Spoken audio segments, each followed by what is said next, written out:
Talk a little bit about what contract testing is. This is something that we're playing around with internally and trying to scale adoption of. And it's not a very well known concept, but it's super interesting and captures some of the problems that are often seen in traditional mocking scenarios where we still let defects slip through. So imagine we have a piece of software. And so this is our software under test, and it calls a backend service.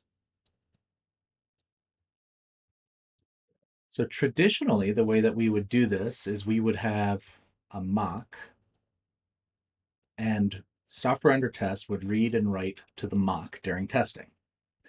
The downside to this is there's no validation that this, and this are providing the same APIs.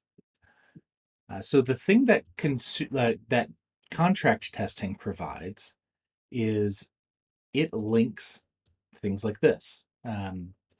So software under test calls a mock, and that results in a few different commands that it runs.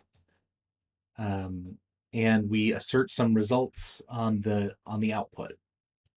Then we can take this piece and replay it against our backend service and say, if I call things like A, B, and C in the way that software under test did, do I get the sort of results that software under test said that we should expect?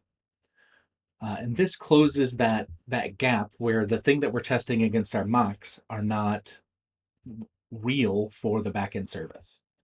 And what's also really interesting is that this test case that we're talking about here, that test case can be given to the backend service to run during their normal deploy and release cycles. And so that's consumer driven contract testing. And we are playing with a tool called Pact, which is quite popular, but is probably there's probably many more, but that's kind of the general idea of contract test.